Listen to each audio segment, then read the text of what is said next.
પશ્ચિમ બંગાળની 152 બેઠક પર મતદાન। પશ્ચિમ બંગાળમાં અત્યાર સુધીમાં 41.11% જેટલું મતદાન થયું, તો તમિલનાડુમાં અત્યાર સુધીમાં 37.53% મતદાન થયું છે।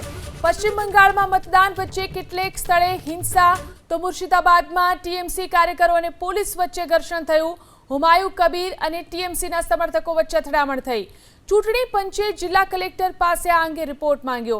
હંગામા બાદ હુમાયુ કબીર ધરણા પર બેઠા, તો રાહુલ ગાંધીના મમતા બેનર્જી ઉપર પ્રહાર। મમતા બેનર્જીની સરકાર પર રાહુલ ગાંધીએ સવાલ ઉઠાવ્યા।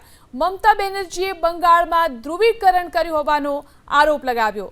પશ્ચિમ બંગાળમાં 152 બેઠકો ઉપર મતદાન ચાલી રહ્યું છે।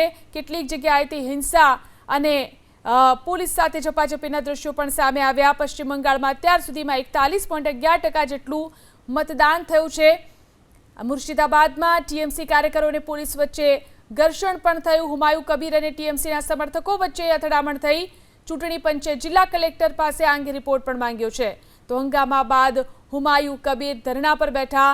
આ તરફ રાહુલ ગાંધીએ મમતા બેનર્જી ઉપર પ્રહારો કર્યા। મમતા બેનર્જીની સરકાર પર રાહુલ ગાંધીએ સવાલ ઉઠાવ્યા છે। મમતા બેનર્જીએ બંગાળમાં ધ્રુવીકરણ કર્યું હોવાનો આરોપ રાહુલ ગાંધીએ લગાવ્યો।